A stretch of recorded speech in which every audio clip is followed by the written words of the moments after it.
We need to leave. Look down. Don't make eye contact, man. Tengo la plata. Señor. Hey, brother. I'm not your brother. Gotta say, there's an irony in a fucking Grencho worker trekking down to my hood to settle in. Just a farmer, man. Just a motherfucking avocado farmer, huh? Think you're something special? Why you think you beat us? Don't know what you're talking about. Where you think you going, pissant? Get in the car. Go. Get in the car. Hey. Hey, look. I got no beef with you. We saw nothing. We're leaving. Your bitch slapped you around, huh?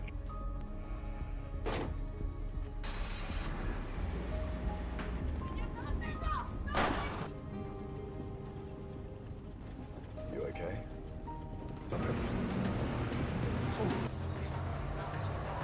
Don't get out.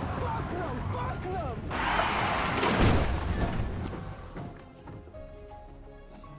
Please. Okay. On your knees, pinche frijolero! Okay. My men said you two peasants disrespected me. They said I shouldn't let a couple of farmers off with disrespecting me. No disrespect. I don't even know you. You don't know me? I'm Chavez. Second most powerful man in the devil's backbone. Know who the most powerful man is? I'm just a farm worker out of My father. When you insult a man from my family, I didn't disrespect no one, please. Please, I didn't disrespect anyone. don't worry. I'll make it right. There's no repercussions.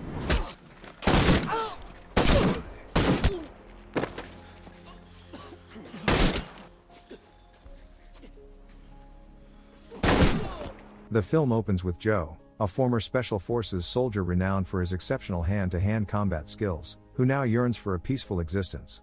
However, the allure of an underground fighting tournament draws him in. Each victory promises a financial reward, compelling Joe to fight until he meets his match, with his loyal employee and friend, Lopez, by his side in the corner.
With enough winnings, Joe decides to call it a day, leaving the ring with Lopez. Back at home, Estrella winces at Joe's bruises, yet he relishes the attention they draw from her. Proud of his efforts to support their farm, she recognizes the sacrifices he has made. Joe then visits the farm to distribute paychecks to his workers. Although the farm is slowly recovering, Lopez suggests laying off some employees until conditions improve. Later, on the way to the market with young employee Marco, who questions why Joe settled in such a remote area, Joe dodges the inquiry but senses Marco suspects a darker past. Eventually, he confesses that his choice to become a soldier for hire sometimes led him into morally ambiguous battles. Estrella's father had invited him to Mexicali to train an auto defense group in response to escalating violence. Marco admires Joe's legendary fighting reputation and expresses a desire to emulate him in combat. However, Joe believes there is more to life than constant fighting. As they gather vegetables from a local vendor he used to supply, promising that better days are ahead, Joe's tranquil life is abruptly shattered. On their way back to the truck with their produce, they encounter cartel gangsters demanding extortion money from a nearby woman. We need to leave. Look down. Don't make eye contact, man. Tengo la plata. Señor. The gangsters recognize Joe from his fights. One thug named Chavez steps forward, sizing him up. Despite Joe's attempts to downplay his identity as merely a farmer, Chavez sees through the facade and knows he is connected to the auto defense group.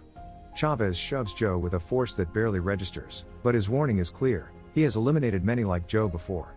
When Marco instinctively tries to back away, Chavez levels his gun at him, prompting Joe to step in front of the young man. He insists he wants no trouble, has seen nothing, and simply wishes to go home. Why you think you beat us? Don't know what you're talking about. Where you think you going, motherfucking pissant? Get in the car. Go. Get in the car. Hey. Hey, look. We got no beef with you. We saw nothing. We're leaving. Your bitch slap you around, huh?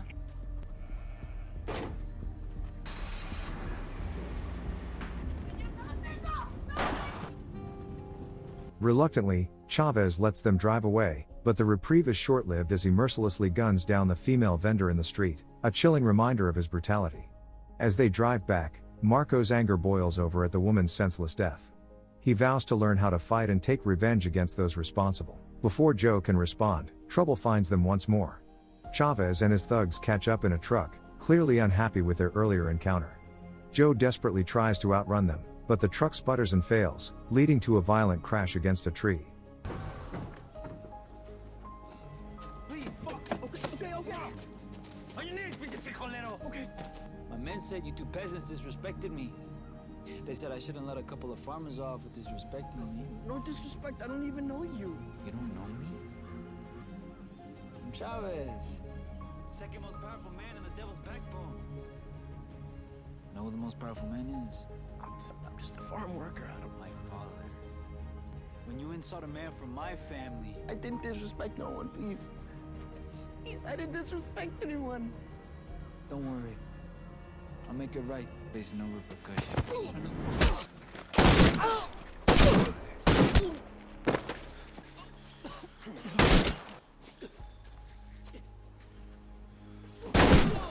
Marco, trembling and in tears, is overwhelmed by the violence he has just witnessed.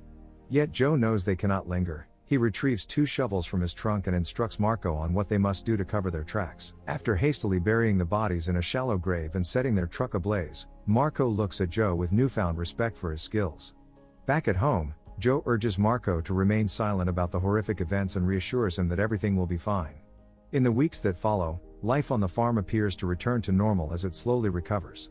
Joe resumes training despite Estrella's concerns about him returning to fighting. He believes it's better to be a warrior on a farm than a farmer caught in a war. One day at the farm, Joe encounters 2 men, Baptiste and Ruthie, who silently observes from the sidelines.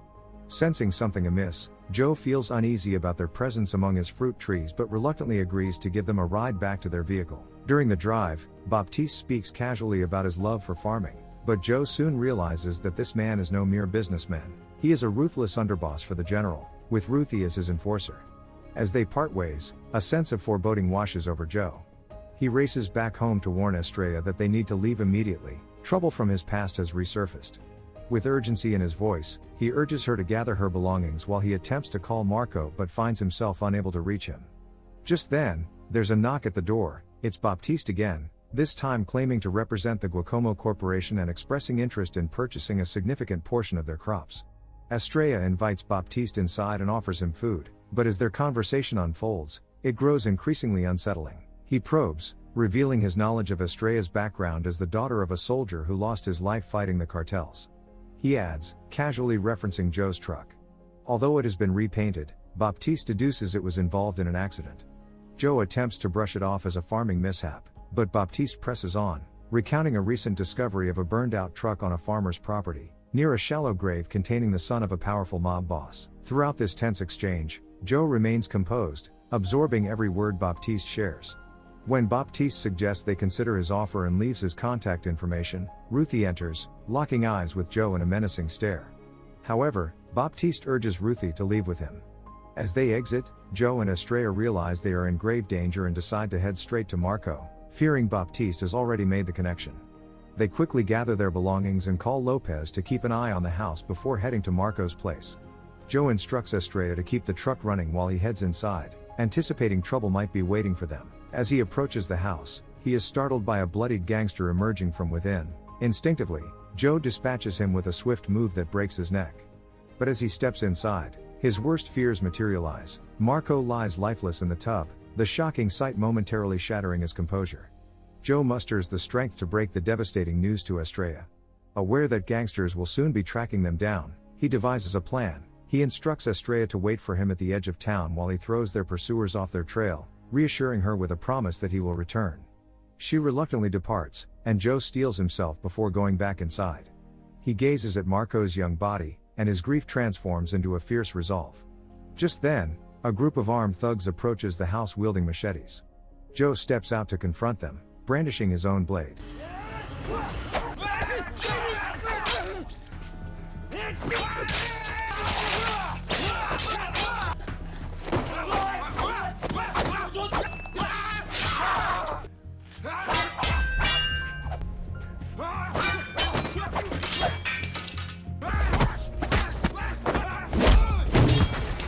However, more trucks are on the way, forcing Joe to make a hasty escape. Baptiste and Ruthie lead the pursuit with armed men in tow. Ruthie soon catches up with Joe alone and coldly informs him that Marco's death has disrupted the balance of power, making things even for Chavez. Joe doubts his own abilities but knows he's still more formidable than Ruthie realizes. I'm not gonna miss out this opportunity, but I intend to live longer than you.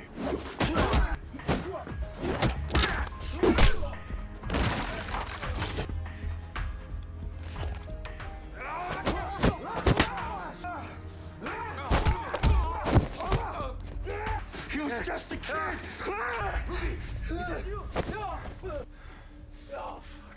Just as Baptiste arrives with reinforcements, Joe makes his escape, but not before Baptiste fires several shots in his direction. One bullet finds its mark. He orders a retreat, a decision Ruthie perceives as a sign of weakness. Baptiste, however, counters that Ruthie's recent defeat renders him unqualified to label anyone as weak. Joe manages to return to the truck, but he is in rough shape. The sight of him brings Estrella to tears as she pleads with him to stay awake, desperately conveying. Meanwhile, Baptiste and his men retreat to his villa, where he convenes a meeting to inform his crew that they searched for Joe and now presume him dead. But once they leave, Baptiste reveals his true intentions. He aims to conceal Joe's escape from the general and ensure Ruthie's loyalty. Days later, Joe awakens in a dilapidated shack where Estrella has been tirelessly nursing him back to health, providing him with whatever meager food she could scrounge. However, the grim news weighs heavily on them. Baptiste has seized their farm and home. While Joe suggests they head north to rebuild their lives, Estrella resolutely refuses to abandon her family's legacy to a thief. She is determined to reclaim their farm or destroy it, insisting that Joe teach her how to fight with unwavering resolve. Before long, Joe begins training Estrella in knife combat, understanding that she will face opponents much larger and stronger than herself. He emphasizes technique, and she gradually improves in both speed and skill. In moments of solitude, Joe takes time to pray, acknowledging the long absence from his faith but seeking divine assistance to navigate their perilous situation, hoping for a future where Estrella becomes his wife. Estrella interrupts his prayer, reminding him that even though he is still injured, he is most dangerous when cornered. This sparks an idea in Joe's mind. He seeks out a local fight promoter named Sue, eager to participate in an upcoming tournament. Initially dismissive of the idea of a gringo fighting, believing it wouldn't attract spectators, Sue is intrigued when Joe promises to make it compelling. After a joke aimed at him earns laughter from Sue's right-hand man, Joe seizes the opportunity to showcase his abilities. When the man tries to force Joe out, Joe retaliates with a powerful kick that sends him sprawling. Impressed, Sue agrees to let Joe fight under one condition: he must wear a mask to blend in. At the fighting pit, with Estrella there for support despite her worries, Joe dons his mask and reassures her that he will be fine.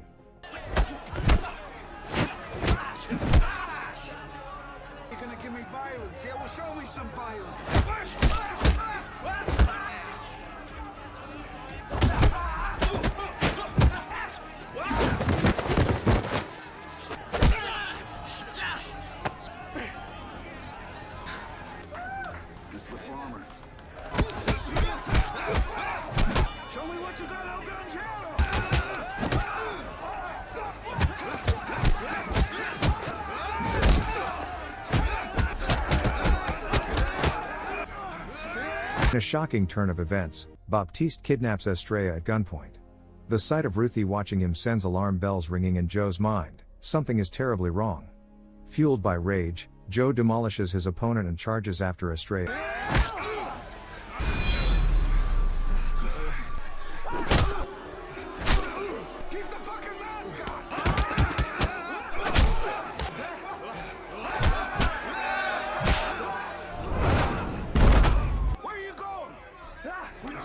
Only to find she has already been taken away.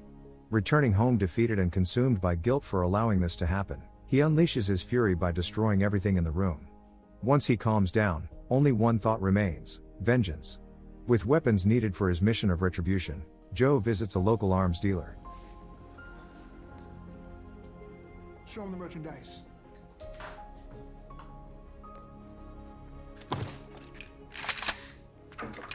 That's a good choice, man.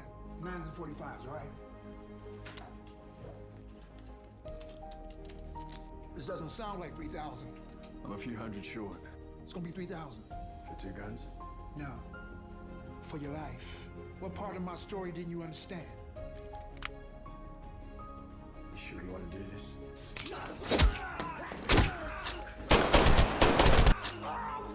Why can't I give you money? Now your men are dead, and I'm gonna take all your guns for free. Take everything, just don't fucking kill me, all right? If you come after me, I will fucking end you. Okay. Send every motherfucker you got. I gotta kill this bitch. I thought we had a deal.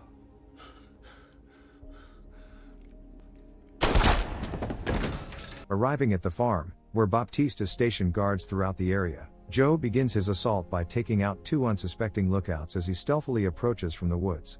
With no sign of Baptiste, he infiltrates the house and neutralizes the men stationed there.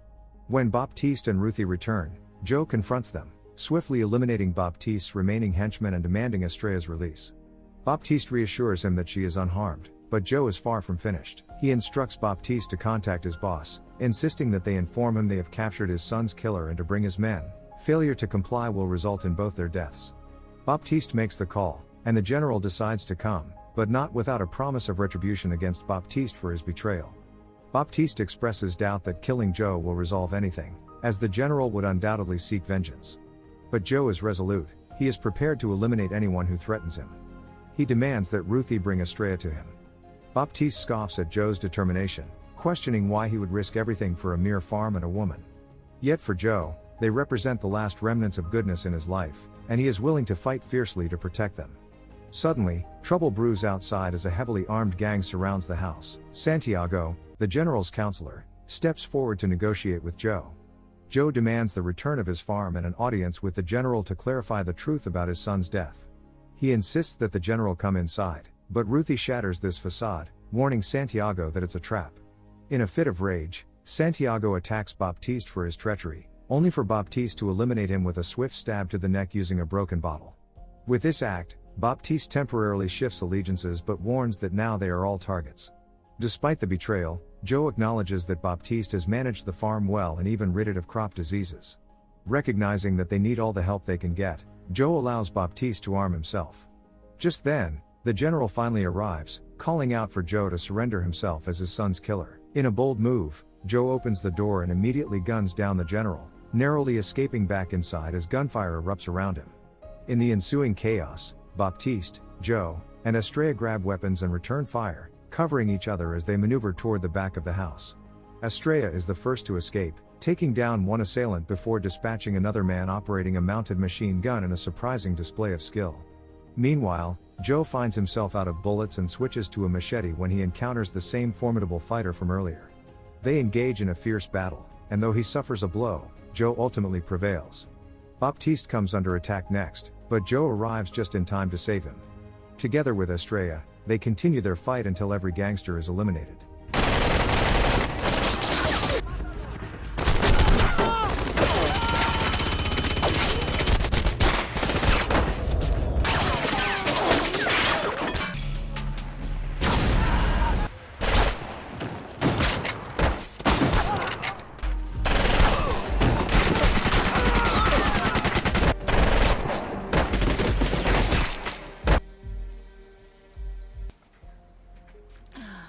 In a moment of relief, Joe embraces Estrella tightly while Baptiste shakes his hand and urges him to take care of himself as they part ways. Finally finding a moment of peace amidst the chaos, Joe seizes the opportunity to propose to Estrella, solidifying their bond in the midst of turmoil. Thank you for watching. If you are new, don't forget to subscribe for more recaps. Until next time, have a nice day.